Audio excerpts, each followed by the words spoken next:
আসসালামু আলাইকুম। আজকের টাইটেলটা দিয়েছি আমি হোন্ডা নো প্রবলেম।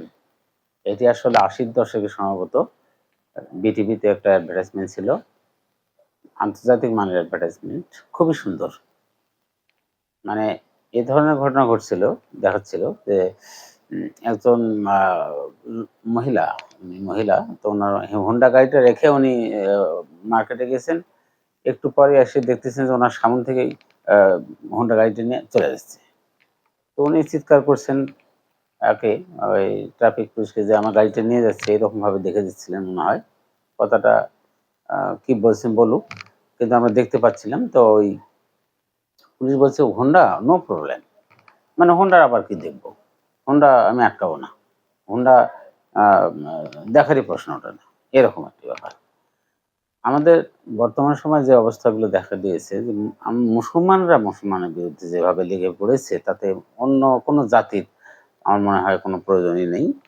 তারা আমাদের বিরুদ্ধে না লাগলেও আমরা নিজেরাই কামড়াকামড়ি করা শুরু করে দিছি। যেভাবে তাতে আমরা নিজেরাই শেষ হয়ে যাব। অনেক ভাগ আমাদের মধ্যে। বিভিন্ন আন্তর্জাতিক ফোরামে যখন কথা বলা হয় তখন অন্যান্য জাতি ধর্মে যারা আছেন, আমাদেরটা দেখা আরকি। যে তারা প্রশ্ন করে থাকেন যে, "আপনাদের মধ্যে তো ৭৩ দল। তা আপনারা তো বহুধা বিভক্ত।" হ্যাঁ, অনেক বড় প্রশ্ন।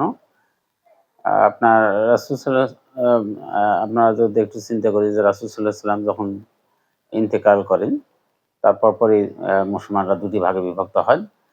একটি শিয়া, একটি সুন্নি। আমরা আবার সুন্নিরা ভাগ হয়ে গেলাম অনেকগুলো। এখন কটা ভাগ হয়েছে আমি ওটা আমার প্রয়োজন নেই জানা বা আমাদের ওটা বলার প্রয়োজন নেই। কিন্তু একটা ঠিক যে আমরা একে অপরের বিরুদ্ধে মনে হয় একটা লড়াই চালিয়ে যাচ্ছি।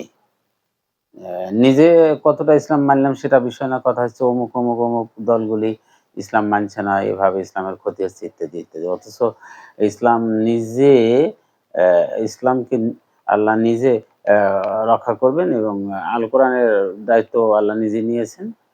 এটি লাউহে মাহফুজে সংরক্ষণ করা হয়েছে। এটি কেউ ক্ষতি সাধন করতে সক্ষম নয়। এই বিষয়গুলি আমরা আলোচনা না আনলেও পারতাম। এটা আমরা জানি যে এটা আমরা বহুল ভাবে মানুষের কানে পৌঁছে গেছে। মসজিদে ধরেন আ প্রতি খুতবাতেই খুতবার আগে আম আম আলেমগণ এটা বক্তব্য দিয়ে থাকেন ইমামগণ। আবার ওয়াজ নসিহতে এই কথাগুলি আমাদের আসে। তারপরে থেমে নেই। আমরা চলছি। একজন আরেকজনের বিরুদ্ধে লেগে পড়ছি।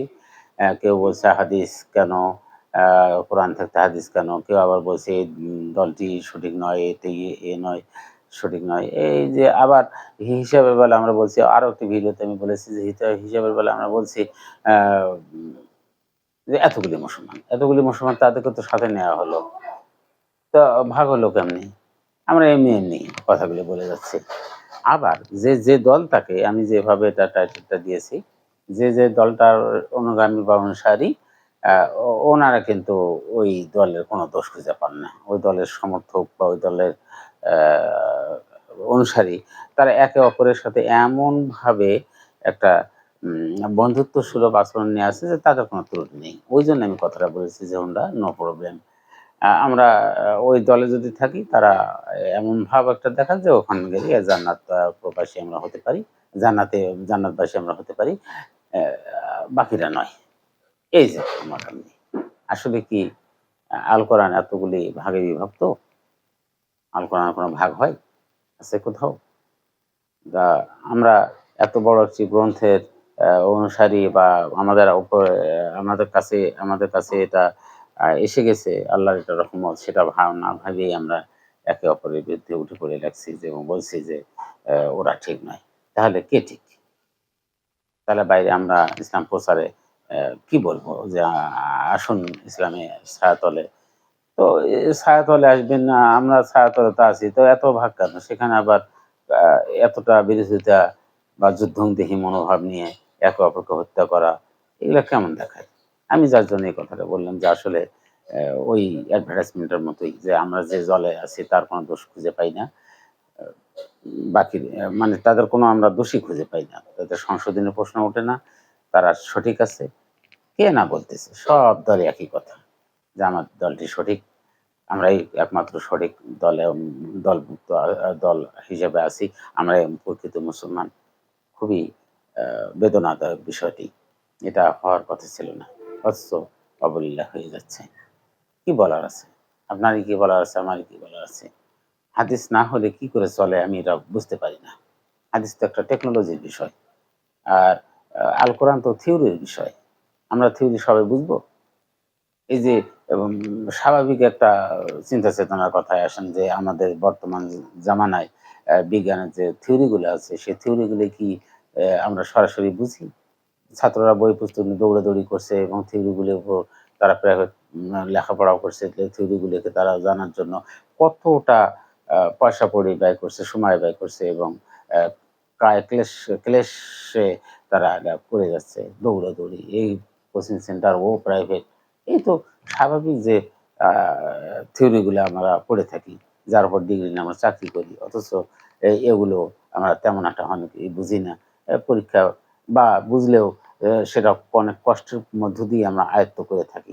এত বড় আল কোরআনের মতো একটি গ্রন্থের আ বিষয়গুলি কেমন করে তারা বলেন যে অ্যা হাদিস ছাড়া এটা চলবে। আমরা জেনারেল লাইনের মানুষ আমরা বুঝতে পারি না যে টেকনোলজি ছাড়া কি করে বিজ্ঞান আ তা আ মানে বিজ্ঞানটা আমরা কিভাবে ধারণ করব? তার তো একটা আ টেকনোলজি থাকতে হবে। তার গাণিতিক ফরমেশন থাকতে হয় অথবা এ জাতীয় কিছু থাকতে হয়। একটা উম আ প্রামাণ্য কোনো কিছু থাকতে হয়। না হলে তো ও হয় না। থিওরির মধ্যে থাকে এবং যার কারণে আ ৪ টি প্রধান গ্রন্থের ৪ জন নবী ছিলেন এবং তারা হাতে কলমে মানুষকে কাজ শিখিয়ে দিয়েছেন। তাৎক্ষণিকভাবে যে কথাটি যেভাবে রাসূলগণ বলেছেন সেগুলোই তো পরবর্তী তার আ সাথীগণ সেগুলো আয়ত্ত করেছেন। এটাই তো আমরা জানি। কেবলমাত্র মুখ বুজে শুধু আ কোরআনের আয়াতটাই রাসূল বলেছেন। এটা কেমন হলো? আমি বুঝতে পারি না যে কেবলমাত্র আল কোরআন দিয়েই কেন আল কোরআন উপর থেকে পাঠাইলেই হতো তার রাসূল কেন লাগবে? এই যে বিষয়গুলি আমি যার জন্য এই টাইটেলটা দিয়েছি যে হোন্ডা নো প্রবলেম। হোন্ডার কোনো সমস্যা নেই।